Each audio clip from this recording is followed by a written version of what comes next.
Hello friends, reasonable study platform पे आपका स्वागत है। आज हम भारत के पठारों के बारे में पढ़ेंगे।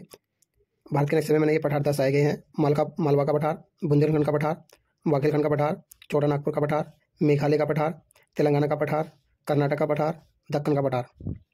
इन पठारों में से सबसे महत्वपूर्ण पठार छोटा नागपुर पठार पढ़ेंगे, जो भारत का रूर भी कहा जाता है।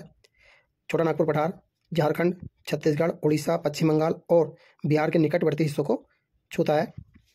दामोदर नदी छोटा नागपुर पठार में बहने वाली एक नदी है, जो इसे दो भागों में बांटती है, हजारीबाग का पठार, रांची का पठार।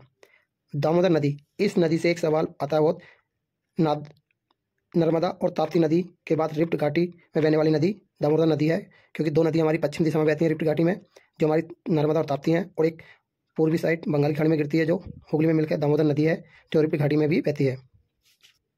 इस पठार में ऊंची पहाड़ियाँ भी पाई जाती हैं, पारसनाथ की पहाड़ियाँ, तलाम की पहाड़ियाँ।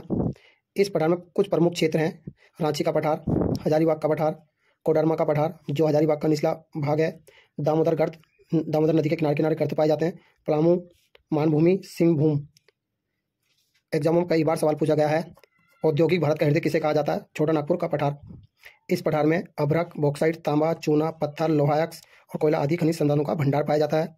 प्रमुख कोयला क्षेत्र जो एग्जाम में पूछे गए हैं: झारिया, रानीगंज, बोकारो, रामगढ़, कर्णपुरा। दामोदर नदी कोयले से समृद्ध है। इस पठार से भारत के कोयला आपूर्ति सर्वाधिक 40% है। इस प्रकार की वीडियो देखने के लिए हमारे चैनल से बने रहें।